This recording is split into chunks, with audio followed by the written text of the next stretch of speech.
অনেক ছেলেরা আছে বাপের নামে সব জমি জমা কিনে প্রবাসীরা, আবার অনেক বাপরাও আছে এত বেবুজা, ছেলে নিজের নামে জমি কিনলে বাপ মন খারাপ করে। এটা বাপের মূর্খতা, বাপের অজ্ঞানতা, বাপ জানছে না সেজন্য এটা করছে। তার সম্পদ তার নামে থাকবে, এটাই সঠিক।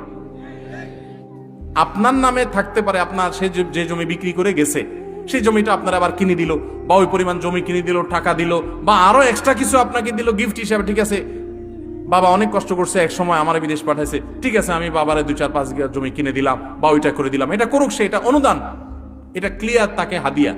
আর নিজেরটা নিজের কাছে থাকবে। এই হিসাবগুলো আলাদা আলাদা না করার কারণে পরে একসময় ভেজাল হয়। আমরা হলাম, সব লোক হলো মুখে মুখে মিষ্টি, আতে আতে বিষ, দাঁতে দাঁতে মিষ্টি, আতে আতে বিষ। উপর দিয়ে বলি না না না আমার নামে দরকার নাই, সব তোমার নামে হোক। কদিন পরে এবার বলি না এগুলো তো আমার কামাই করা জিনিস।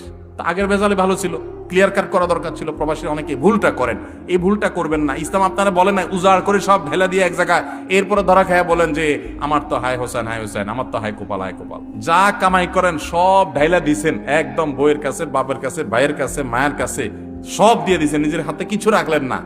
এরপর দেখা গেল বউ যদি অমানুষ হয়, চম্পট। আছে না নাই? প্রবাসে থাকে তো বউরে কাছে পায় না, দূরে থাকে, মিস করে অনেক বেশি, ফিল করে অনেক বেশি, মহব্বতের ছোটে টাকা পয়সা সব বউয়ের নামে দেয়। আপনার তো ইসলাম এটা বলে নাই। বউরে কিছু দেন, তুমি খরচ করো স্বাধীনভাবে, বাট আপনারটা আপনার কাছে রাখেন। তাদের প্রতি রহম দিল হবেন, খাই খাই করবেন না। যা দিতে পারে শুকর আদায় করবেন, না দিতে পারলে বেচারার ওজর আছে এটা বুঝবেন।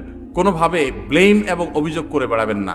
আর প্রবাসীরা যারা আছেন আমি তাদেরকেও বলি আপনারা একটু বিবেক বুদ্ধি খরচ করে চলেন। প্রবাসী ভাইরাও বুদ্ধিদীপ্ত ডিসিশন নিব, চিন্তা ভাবনা করে নিব এবং খুব হিসাব নিকাশ করে করব।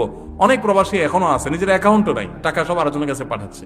এই ভুল কাজগুলো করবেন না আল্লাহর ওয়াস্তে, এবং নিজের হাতে জিনিস রাখবেন যাতে করে কেউ আপনার সাথে বিট্রে করতে না পারে।